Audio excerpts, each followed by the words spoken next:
अस्सलाम वालेकुम नाज़रीन, मैं सादिया खालिद हूँ। नाज़रीन, चेयरमैन नैब आफ्ताब सुल्तान साहब ने आज सुबह इस्तीफ़ा दे दिया है। उनके इस्तीफ़े के पाकिस्तानी सियासत पे क्या असरात मुरतब होंगे, आज हम इसी बारे में बात करेंगे। और इस पे बात करने के लिए हमने अपने स्टूडियोज़ में दावत दी है सीनियर तज्ज़ियाकार और सहाफ़ी और बैनुल अक़वामी अमूर के माहिर मुनीब हक साहब को। अस्सलाम वालेकुम सर। वालेकुम सलाम। सर कैसे हैं आप? अल्लाह का शुक्र। सर, ये जो हमारे सामने इस्तीफ़ा आया है, इस बारे में आपको क्या लगता है कि इसके क्या असरात होंगे? देखिए साथिया, एक चीज़ तो बड़ी वाज़ह है कि हुकूमती सफ़ों में और ख़ुसूसन एहतसाब के हवाले से मुल्क में एक शदीद खिंचाव की कैफियत पाई जाती है, क्योंकि इस मुल्क का अलमिया ये है कि कोई भी एहतसाब नहीं चाहता, हर कोई दूसरों का एहतसाब चाहता है। आप जब किसी पर एक उंगली करते हैं तो हमें याद रखना चाहिए कि हम एक उंगली उसकी तरफ कर रहे हैं और हमारी 4 उंगलियां हमारी तरफ हैं। तो एहतसाब हमेशा दुतरफ़ा होता है, एहतसाब कभी एक तरफ़ा नहीं होता। आज इस वक्त जिस हम फंस गए हैं जिस खाई में, उसकी बुनियादी वजह यह है कि कोई जो हुकूमत है वो अपना एहतसाब करने को तैयार नहीं होती। हर हुकूमत अपोजिशन का एहतसाब करती है और अपोजिशन फिर हुकूमत के पीछे होती है। ये 75 साल से यही गान चक्कर चल रहा है। मैं आपके सवाल की तरफ आता हूँ। आपने इस्तीफ़े की बात की है। देखिए, जो इस्तीफ़ा देते वक्त बयान दिया है आफ्ताब सुल्तान ने, उसमें उन्होंने बड़ी एक ऐसी बात की जो बड़ी मानी खेज़ है। उन्होंने कहा कि जिन लोगों ने 10 अरब रुपये बाहर रखे हुए हैं उनको पूछा नहीं जाता, जिनका एक मकान है उनसे आप हिसाब लेने चल पड़ते हैं। ये बात बुनियादी तौर पर दुरुस्त है। दूसरी बात यह है कि जो उन्होंने इस्तीफ़े को एक ज़ुबान इस्तेमाल की है, उससे पता लगता है वो शदीद दबाव में थे। अब ये दबाव किस क्वार्टर की तरफ से था और या शायद एक से ज़्यादा क्वार्टर की तरफ था, इसका पता तो आने वाले दिनों में हमें लग जाएगा। लेकिन एक चीज़ जो बड़ी वाज़ह है कि एहतसाब के हवाले से हुकूमती और हिज़्ब इख्तिलाफ़ के बेंचों में शदीद खिंचाव की सी कैफियत है। देखिए, अल्टीमेटली अब जब इस्तीफ़ा दे दिया है चेयरमैन नैब ने, और तो प्राइम मिनिस्टर उसका इस्तीफ़ा मंजूर भी कर लेंगे। Ultimately we have a new chairman नैब।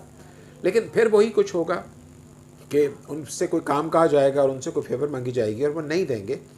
तो मेरा ख्याल है कि अभी एहतसाब के जो पैरामीटर्स हैं वो तय करने का वक्त आ गया है कि जनाब इन अमूर पे एहतसाब होगा और इन अमूर पे नहीं एहतसाब होगा।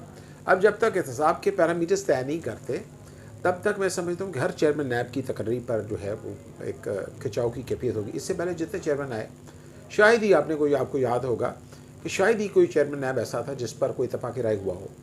तो मैं समझता हूँ कि एहतसाब के पैरामीटर्स तय करने चाहिए। एहतसाब में कौमी सल्तनती के मामला भी आते हैं, एहतसाब में मेरा ख्याल है जुडिशरी भी आती है, और एहतसाब में जो दूसरे अदारे हैं उन सबको भी आना चाहिए। और क्योंकि हमारे इदारे में हम जितने भी हैं, जब भी आप जिनकी बात कर रहे हैं, चेयरमैन नैब के हवाले से अगर हम बात करें, हमेशा ये मतनाज़ा रहे हैं। आखिर इसकी रीज़न्स आपको क्या दिखाई देते हैं? देखिए, मैंने आपसे पहले गुजारिश की कि चेयरमैन इस मुल्क में कोई भी अपना एहतसाब नहीं चाहता। मैं कहूँगा जी सादिया खालब का हिसाब करो, सादिया का एक मुनीब का हिसाब करो, हम कहेंगे जी फलाने का हिसाब करो। भाई, एहतसाब की राय तो घर से शुरू होनी चाहिए।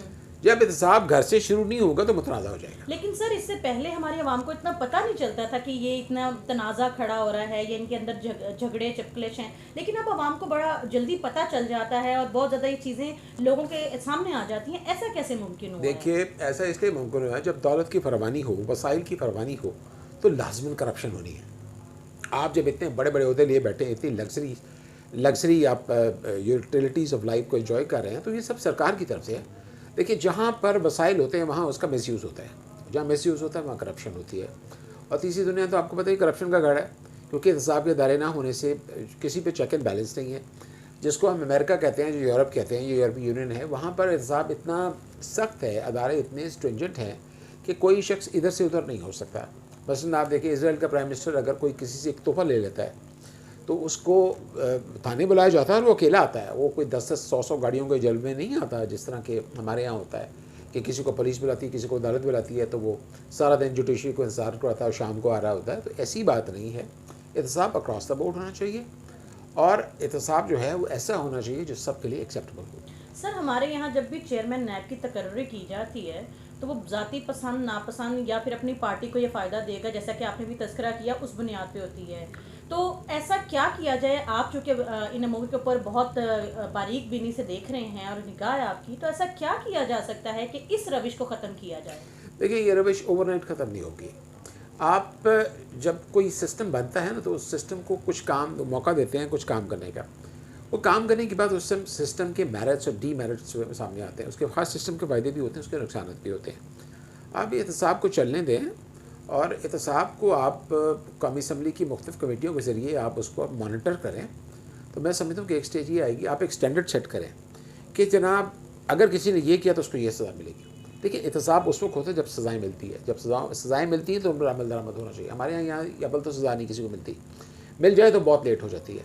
اگر مل جائے تو لیٹ بھی ہو جائے تو اس پر عمل درآمد نہیں ہو پاتا. ہمارا کوئی ایک ایسا مسئلہ نہیں, ہمارے بڑے مسئلے ہیں. سر ابھی آپ نے جیسے تذکرہ کیا کہ آفتاب سلطان صاحب نے ایک جملہ استعمال کیا کہ مجھ پہ دباؤ ڈالا جا تھا, تو یہ کون لوگ ہیں یا کون سا طبقہ ہے جو چیئرمین نیب کے اوپر دباؤ ڈال رہا ہے؟ دیکھیں بی بی, میں یہ تو نہیں کہہ سکتا, اس سوال کا جواب تو وہی دیں گے نا. لیکن انہوں نے جس طرح اشارہ کیا ہے یہ ضروری نہیں ہے کہ حکومت کے اندر سے بھی حساب ہو, کچھ اور ادارے بھی ہو سکتے ہیں. پاکستان میں کوئی ایک آدھی حکومت کام نہیں کرتی, پاکستان میں ملٹیپل گورنمنٹس کام کرتی ہیں. کچھ حکومتیں نظر آ جاتی ہیں, کچھ حکومتیں نظر نہیں آتی.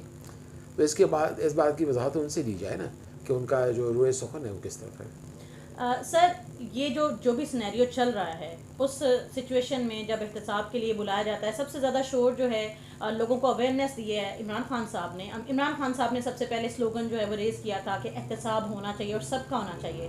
لیکن اب جب ان کو بلایا جا رہا ہے تو آپ نے جیسے کہا کہ ان کی شاہانہ روش ہے, ان کے علاوہ جتنی بھی دوسری سیاسی پارٹیوں کے لیڈران ہیں ان کی جو روش ہیں بڑی شاہانہ بادشاہوں والی ہیں, تو ایسے میں احتساب کیسے ممکن ہوگا؟ دیکھیے آپ شروع کریں احتساب جب آپ کوئی کام شروع کرتے ہیں نا, مطلب بچہ ہوتا ہے تو وہ ایک دن میں چلنا نہیں سیکھ دیتا. بچے کو چلتے چلتے کھڑا ہوتے ہوتے سیدھا ہوتے ہوتے 5-6 سال لگ جاتے ہیں. یہی حساب اداروں کا ہوتا ہے. آپ اداروں کو کام کرنے دیں, ان کو تھوڑا سا اسٹریم لائن کریں اور ان کا ایک کوڈ آف کنڈکٹ بنائیں.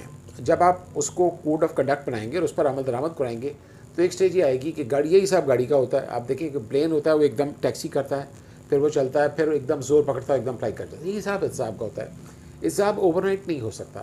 احتساب کو ہوتے ہوتے میں اور نظر آنے میں, ٹرانسپیرنٹ ہونے میں, مین اسٹریم ہونے میں کچھ ٹائم لگتا ہے. سر ہمارے جو دیکھنے والے ہیں سب لوگ ظاہر ہے کہ آئین اور قانون سے اتنے زیادہ جو ہے وہ فیملیئر نہیں ہے, تو کائنڈلی ہمارے دیکھنے والوں کے لیے ایک چیز کلیئر کیجیے گا کہ کسی بھی چیئرمین نیب کی تقرری کا طریقہ آئین میں کیا ہے؟ دیکھیں آئین یہ پرائم منسٹر اور اپوزیشن لیڈر جو ہے وہ مل کے طے کرتے ہیں چیئرمین نیب کی تقرری کا طریقہ. لیکن اب اس میں پرائم منسٹر کی اپنی کچھ ریسٹرکشنز ہوتی ہیں اور اپوزیشن لیڈر کی کچھ اپنی ریسٹرکشنز ہوتی ہے. تو اس میں جس نام پر کنسنسس ہو جاتا ہے اس کو اڈاپٹ کر لیا جاتا ہے. لیکن اگین اگر نہ ہو تو پھر یہ معاملہ جوڈیشری کے پاس جائے گا. ہمیں دیکھنا یہ ہے کہ احتساب کے لیے ایسی شخصیت ہونی چاہیے جو متنازع نہ ہو اور جس پر کوئی الزام نہ ہو. سر آخر میں ہمارے دیکھنے والوں کے لیے یہ بتائیے گا کہ یہ جو ایک واقعہ ہوا ہے, یعنی ہمارے اتنا بڑا ادارہ ہے نیب کا, اس ایسی سچویشن میں جبکہ سیاسی حالات بہت زیادہ کشیدہ ہیں, اس وقت میں انہوں نے استعفیٰ دیا ہے, کیا اس سے پاکستان کو کسی طرح کے کانسیکوینسز کا سامنا کرنا پڑے گا؟ نہیں, یہ ہمارا اندرونی معاملہ ہے. میرا خیال ہے باہر سے کوئی نہیں کر سکتا, ہمیں کوئی ڈکٹیٹ نہیں کر سکتا, کیونکہ نیب ہمارا ایک اندرونی ادارہ ہے اور اس کا تعلق گورنمنٹ پاکستان کے اندر سے ہے. باہر سے کسی کو کوئی حق نہیں کہ ہمیں ڈکٹیشن دیتا پھر کہ کیا ہوا اور کیوں نہیں ہوا. یہ ٹوٹلی پاکستان کا داخلی معاملہ ہے. سر بہت شکریہ کہ آپ نے اپنا اتنا قیمتی وقت دیا. ناظرین دیکھتے ہیں کہ یہ اونٹ کس کروٹ بیٹھتا ہے, پاکستانی سیاست کس سائٹ پہ جاتی ہے. آج کی ویڈیو کے بارے میں آپ کی کیا رائے ہے کمنٹ باکس میں ضرور بتائیے گا. چینل کو سبسکرائب کر کے گھنٹی کے نشان کو دبا دیجیے گا. سعدیہ خالد کو آج کے لیے اجازت دیجیے. اللہ حافظ.